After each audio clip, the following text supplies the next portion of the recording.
That's what I'm talking about. Thank y'all so much for coming to the Punchline. We sure appreciate it. There's a few announcements we have to make. Just in case if there's a fire or anything that breaks out, please notice there are exits over here and also over here. And if you also parked in the parking lot over at the daycare center, they will tow you. So if you parked over there, please move your car. Please tip your wait staff. Give it up for our wait staff. Give it up for them. Our bartender in the back. That's what's up. Hey, Mom, Dad. Thank y'all for coming, supporting the brother. All right. Woo, all right. Make me laugh. Make me laugh. All right. That's all right. No, when I was sitting at the bar, I wasn't drinking. That's right. Yeah. You can't do that. So my dad came up to me and said, son, you better be funny. I'm like, Dad, come on, don't you have a better line than that?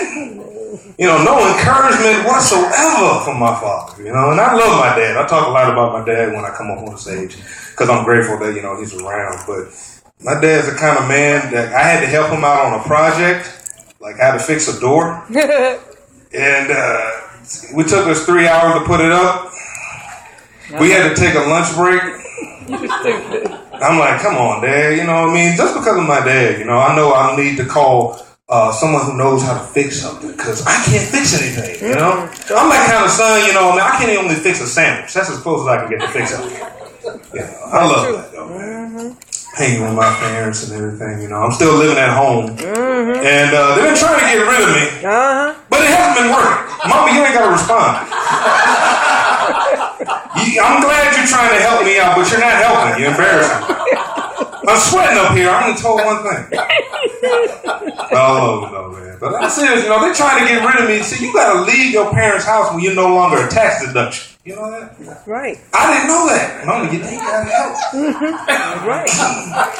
Lord have mercy, God love you, man. I love my parents. But it's interesting, hanging out. Y'all been reading what's going on in the news, like that Cobb County, that shootout in FedEx. Y'all hear about that? Y'all hear about that FedEx? That's messed up. But let me ask you white people something, because y'all in my line of vision. Do y'all ever get embarrassed in case someone of y'all, act like that? Do y'all get embarrassed? Because, with black people, we get embarrassed for our own people. You notice that? We get uncomfortable when you could be sitting on a bus. You can be sitting on a bus next to a black person, right? And you just sitting in the bus and you just riding everything, and they trying to stop, and another black person gets on, and they start cutting the food. You immediately look to the black person next, like, hey, are you going to do something? Are you going to do something about this problem? What's up with your people? We don't do that to y'all. Like, what's your name, brother? Will. Like, me and Will were watching television one day. And we were sitting watching television, and I was turning on the television, and next thing you know, Honey Boo Boo come up on the channel. And I turned to Will and said, what's up with your people, man? You want to do something about this? Will turned to me and said, I don't know that, brother. I don't know that. He's not on my family tree. Yeah, that's what's up, man. That's crazy, man. People going out getting fired. Look here, to my white colleagues, if you ever get fired, do what black people do. We go home, smoke a joint, have a drink, have sex, and we forget about it. Then we just plug up, we need to get cable, we just plug it up next to the neighbors. That's all we do. We ain't got to go hurt nobody. You ain't got to do stuff like that. That's crazy. It doesn't make any sense. Man. Yeah. I'm glad one thing, though, man. My grandmother just turned 89 years old. My grandmother. And she gave me some dating advice because I'm single now. And it's funny being single, though, because my grandmother told me, she said, you should be dating now. You should be dating more. I said, well, how many should I be dating? She said, you should be dating 4 women a week. Yeah, back in her day, she used to date 4, right, Mom? Yeah. I'm like, she ain't got something to say to that one.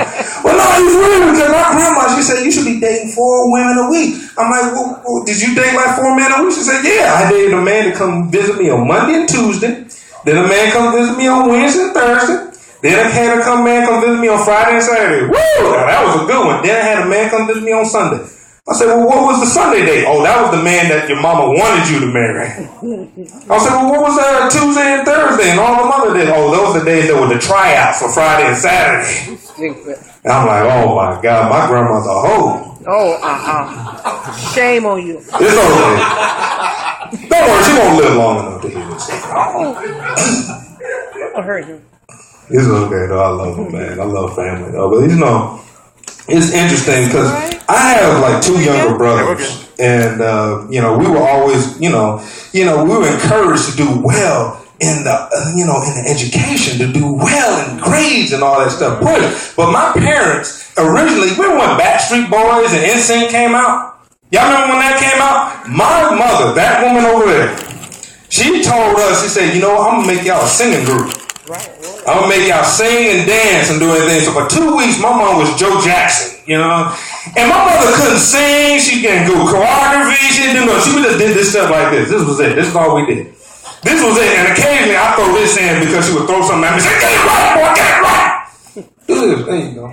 Bouncing up their knees. And then we did it for like 2 weeks in the summer. It was back in '97.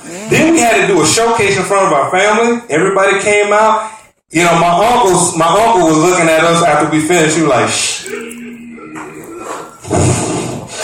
Well, at least the boy got an opportunity to do something else, right?" That's right. Yeah. Boy got to try sports. And my parents tried sports. He put us in sports and all this stuff. Horrible. All three of us did terrible in sports. Well, my dad was like, "Okay, we got to try academics." My brother did well. I'm doing this. So, comedy works for the one that don't do it well. But I'm proud of them. I love my parents. I'm grateful for what they do. Give it up for the parents, But I do. I talk to them. I love them. We love you too. I didn't need to. My mom know I'm getting paid. That's why she's here. She's like, "You won't get paid this rent this weekend." But y'all ready for the show? Y'all ready for the punchline thrown out? Yeah. Well, I'm going to have a lot of fun. I'm telling you. All right, first coming to the stage. Man, he works over here at the Punchline, funny guy. Man, I love him. Give it up for Joe. Joe, give it up for him.